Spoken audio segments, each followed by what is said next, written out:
Život na spektre vie byť občas riadny záhul. Avšak ja by som to absolútne za nič nevymenila. V tomto videu sa pozrieme do hĺbky, ako funguje celkovo porucha autistického spektra, ako funguje Aspergerov syndrom, aj keď sa to už teraz nepoužíva. Poviem vám moje skúsenosti, ako ja to vnímam a vlastne aké je to byť na spektre a ako to vyzerá, ako ja cítim. A tiež vám ponúknem nejakého kompletného sprievodcu, že ako prežiť bežné situácie, keď musíte riešiť takéto dilemy. Čiže ja by som začala mnou. Mne bol pred pár rokmi diagnostikovaný, že porucha autistického spektra, alebo teda Aspergerov syndrom. Ono sa to už nepoužíva, je to pravda, pretože viacerí už mi to aj napríklad písali na Instagram a tak. My napríklad ako Aspergeri nie sme úplne takí ako bežní autisti, avšak nachádzajú sa tam mnohé podobnosti. A práve preto budem používať aj naďalej Aspergera a dúfam, že ma za to neukameňujete. Aby sme začali chvíľočkou teórie, pretože nie každý možno chápe, že čo to presne znamená a ako to funguje a tak ďalej. Aspergerov syndrom alebo celkovo PAS, alebo teda porucha autistického spektra, je to neurovývinová porucha, s ktorou sa dieťa už narodí a nedokáže ju získať počas života. Vyskytujú sa tam problémy s komunikáciou, s nadväzovaním vzťahov, s empatiou. Tiež ten nervový systém funguje úplne inak ako u neurotypického človeka. Rýchlo sa preťažíme a môžeme mať napríklad rôzne špeciálne záujmy, ktoré bežní ľudia možno aj nemusia pochopiť. Vieme sa zafascinovať do nejakej témy, ktorá je dosť špecifická. Zároveň tam môže byť problém napríklad s hľadaním si kamarátov, pretože fungujeme trošičku ináč ako bežní ľudia. Avšak určite nechcem teraz povedať, že buď človek na spektre alebo neurotypik je niekto niečo viac, pretože je to iba inakosť. Ja to nechcem povedať, že je to nejaká choroba, pretože by som proste povedala, že je to inakosť. Ja nebudem hovoriť o úplne tom nízkofunkčnom autizme, kde detičky fakt majú veľký problém s týmto a musia byť pod úplným dozorom nejakého zákonného zástupcu alebo podobne, ale budem hovoriť skôr o nás vysokofunkčných, ktorí fungujeme viac menej normálne, ale napríklad cítim to, že som v tomto trošku iná. Ja sa dostanem napríklad k môjmu trošičku detstvu, nebudem tu zahrňať nejaké extra súkromie, ale chcem, aby sme sa aspoň chápali, že ako som to mala. Tak ja som bola vždycky trošku zvláštne dieťa a vnímala som veci úplne inak. Nie celkom som zvládala hluk. Tiež chcem ako dodať ešte k tej diagnóze, že viacerí z nás sú veľmi citliví na podnety okolo. A ja teda som jedna z nich a od malička som mala extrémny problém s hlukom a s nejakými silnými podnetmi ako svetla a podobne, ale najviac ten hluk a teda funguje mi to alebo pretrváva to doteraz. Doteraz mám trošičku s hlukom problém, ale už sa to učím nejako vyrovnávať a funguje v tomto svete. Tiež som veľmi nemala nejakže kamarátov, ale žila som si vo svojom svete, mala som svoje fascinácie. Rada som si napríklad bábiky zoradzovala podľa rôznych poradí, tiež knižky. Na to som doteraz háklivá, už to síce nemám s bábikami, ale mám dostalo s knižkami, mám špecifické poradie, ktoré keby mi jednu knižku niekto zamenil, v sekunde viem, že zamenil a má problém. U mňa tiež bolo to, že mi dosť chýbala tá empatia. Teraz je to o dosť lepšie, pretože som na tom popracovala, aj keď viem, že prirodzene nemám takú ako bežný človek, ale snažím sa tiež na tom pracovať aj doteraz. Čiže vždy som mala nejaké specifické záujmy, fascinovali ma napríklad vlaky, kombajny. Ja som to už ináč vravela v mojom prvom videu, ale nenadkusla som, že prečo to tak bolo. Časom sme na to prišli, že to bolo týmto. Potom tiež v niektorých situáciách som možno reagovala tak, ako by to nebolo celkom spoločensky priateľné. Mala som fóbiu z rôznych vecí, bola som dosť úzkostlivá a nedokázala som napríklad vydržať v spoločnosti nejakých istých ľudí. Tiež som sa extrémne rýchlo preťažila a mala potom meltdowny a nie celkom som zvládala bežné situácie. Prišla som napríklad domov zo školy a nikto na mňa nemohol nič hovoriť, komunikácia nulová, nedokázala som nič, pretože som bola totálko preťažená, potrebovala som byť sama, usporiadavať si svoje veci a byť v kľude. Tiež som bola dosť vyspelá, si myslím, že na svoj vek. Ja neviem presne, že ako som na tom inteligenčne, ale viem, že je to možno trošičku nadpriemer, ale to nie je chválenie, ale iba poznatok. ale už ako malá som ovládala pojmy, ktoré dospelí ľudia občas môžu mať problém pochopiť. Tiež som písala knižky, ja som robila o tom video, že v 9 rokoch som napísala knižku, takže určite ho na kanáli nájdete. Bavilo ma to a napríklad v 9 rokoch ma brutálne začala baviť psychológia, takže som sa potom už tomu začala viacej venovať a teraz sa tomu venujem naplno, lebo fakt ma to extrémne zaujíma. Chodievala som po tých rôznych detských súťažiach a olympiádach, ja mám doma, že takúto zbierku diplomov, pretože som to furt vyhrávala. Ja som sa na to ani neučila, mne to prišlo úplne všetko logické a neviem, či som objavila stratégiu alebo čo, ale doteraz chodím na tie súťaže a baví ma to aj keď už som trošku staršia. Tiež ako som nadkusla, nemala som moc kamarátov, ako boli tam nejaké tie detské kamarátstva, ale žiadne mi moc nevydržalo a nebolo to celkom vhodné alebo príjemné. Ja som bola skôr dieťa, ktoré inklinovalo k učiteľkám a je to tak trošku doteraz. Ale keď som napríklad bola piatačka a išli sme na branné, tak ja som nebola s tými spolužiakmi, ktorí tam vyvádzali niečo. Ja som sa pripliantala k učiteľke biológie a začala som jej hovoriť svoje vedomosti o horninách. A dosť sme sa vtedy začali ako baviť o tom a normálne som vtedy odišla celá natešená, že konečne som sa s niekým porozprávala o tom, čo ma naozaj zaujíma a nie nejaké small talky alebo nejaké detské ohováračky niečoho medzi deťmi. Vtedy sa dosť riešili začala tá prvá éra YouTube a riešili sa dosť tieto veci a mňa to nezaujímalo, ja som YouTube nepozerala. Ja som si čítala encyklopédie a nezaujímali ma nejaké youtubery a podobne. Teraz už je to trošičku vyrovnanejšie, aj keď stále milujem encyklopédie, je to môj obľúbený žáner, ale takisto mám veľmi rada tie neurovedecké knižky alebo tiež psychologické alebo aj kriminálky. Časom, keď som tú školu celkom nezvládala, tak ja to nebudem celkom hovoriť do detailov, ale po rokoch sme sa dostali na diagnostiku na ADOS testy, pretože už viacerí nejakí odborníci mi hovorili, že pravdepodobne tam bude to PAS alebo porucha autistického spektra. Takže dostali sme sa na tú diagnostiku, rovno preskočím tam, trvalo to roky, kým som sa reálne dostala k tej diagnoze. Na tie testy si už extrémne nepamätám, ale bolo tam mnoho zaujímavých úloh a zisťovali tam, že či som na tom spektre alebo nie som. A moje výsledky boli pozitívne, že áno, našlo sa to tam, to PAS a je to tam.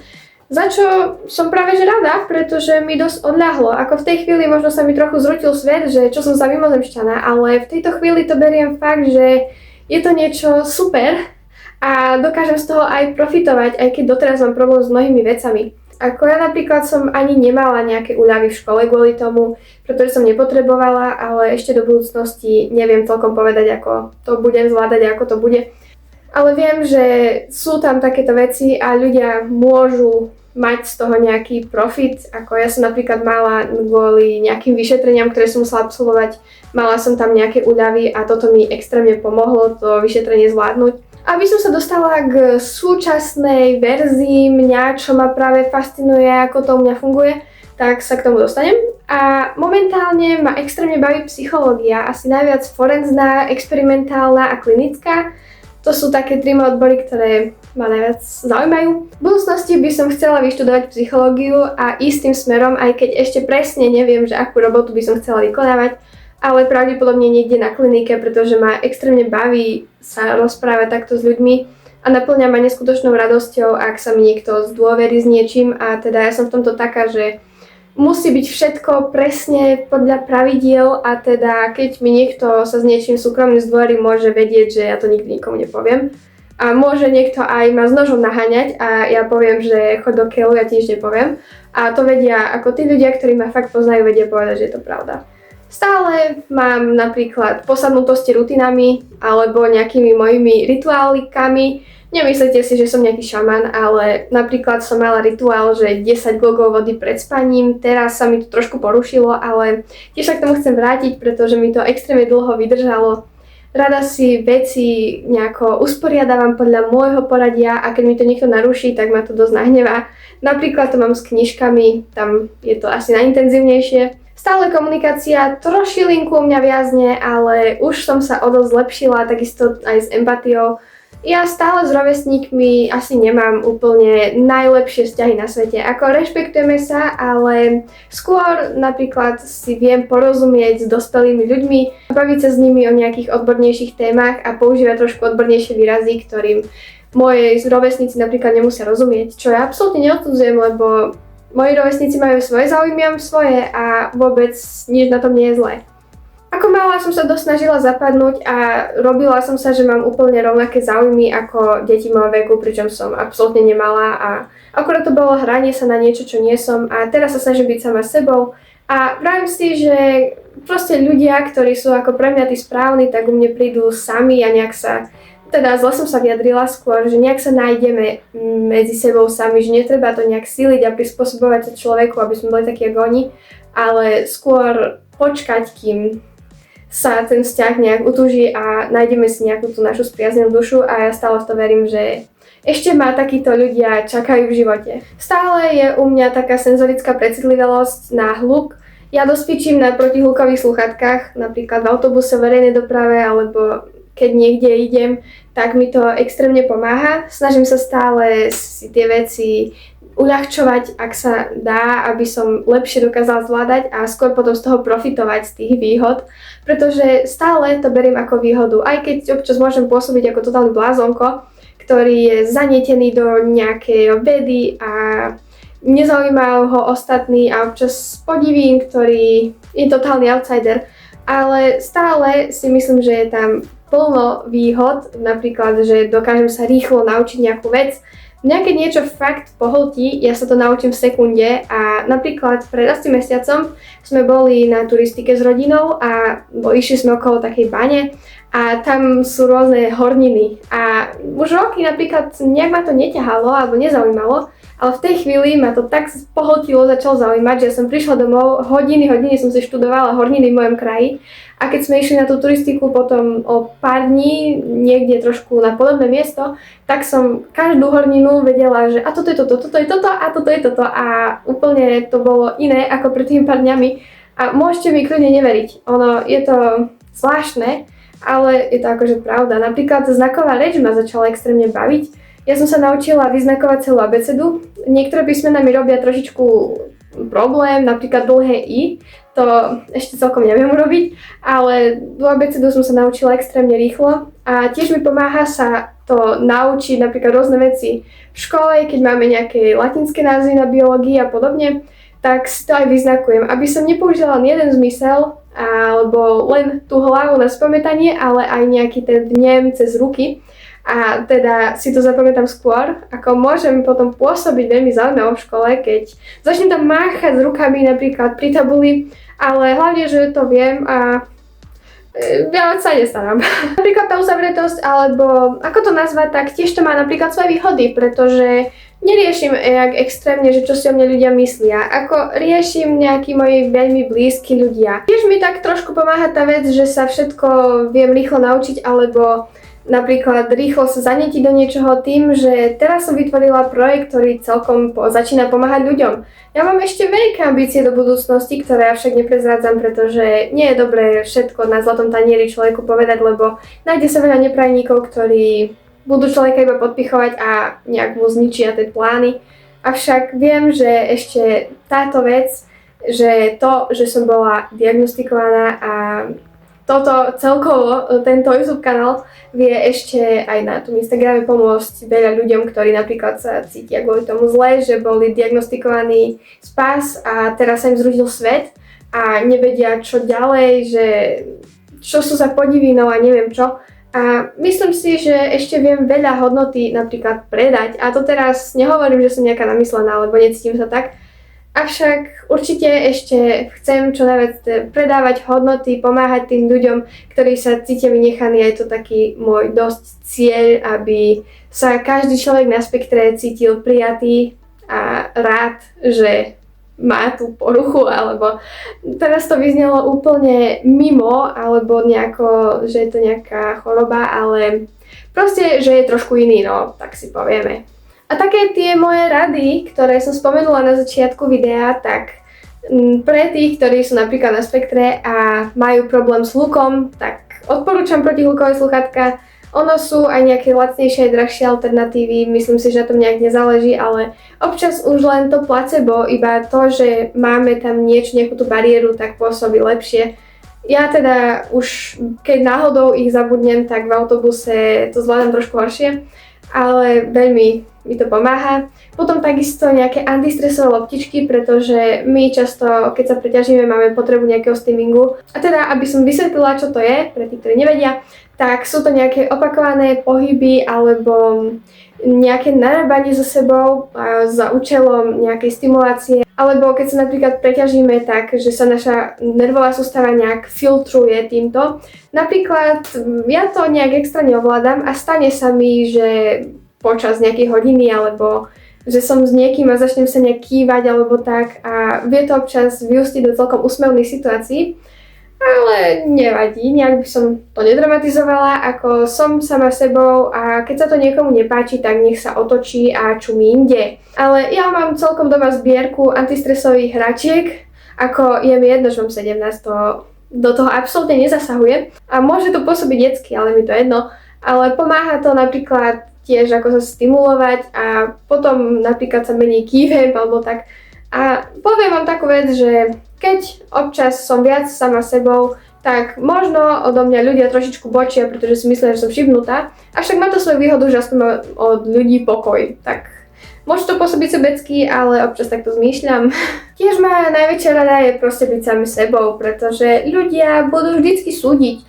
Ľudia si vždycky nájdu niečo, čo sa im nebude na vás páčiť a budú vždy hovoriť škaredé veci a nadávať, pretože sú takíto. Čokoľvek sa rozhodnete robiť, či natáčať na sociálne siete, to je rovno, že vykopať si vlastný hrob, pretože tam je 100%, že sa nájde plno blbých ľudí, ktorí budú mať extrémne nepríjemné narážky, ktorí sa vám budú posmievať, nadávať vám na čokoľvek, na výzor, na postavu, na inteligenciu, ako ja som zažila brutálne nadávky a miestami až kyberšikanu. Avšak naučila som sa to filtrovať a teraz nejak oko neriešim, keď mi tu niekto nadáva, tak to vypovedá hlavne o ňom, nie o mne, že čo je to za človeka. Môžete napríklad si myslieť, že ľudia na spektre sú úplne uzavretí, nekomunikujú, čo sú niektorí, ale ja taká nie som. Ja keď som so správnymi ľuďmi alebo takto na kameru, tak dokážem kecať aj hodinu a potom sa mi to nechce strihať. Tak to nie je celkom ideálne, ale napríklad keď som fakt, že s nejakými ľuďmi alebo s mojou kamarátkou najlepšou alebo s kýmkoľvek, s ktorým si extrémne rozumiem, tak som schopná prekecať hodiny o tom, čo ma zaujíma, o tom, čo jeho zaujíma, rada ho vypočujem a tak toto proste je a stále si vravím, že ešte v budúcnosti určite nájdem plno ľudí, ktorými si budem veľmi rozumieť, ktorí budú pre mňa fakt, že spriaznené duše a určite si ešte napríklad na vysokej škole alebo kdekoľvek nájdem plno kamarátov, ktorí budú rovnako úžasní ako tých zopár, ktorí mám už teraz.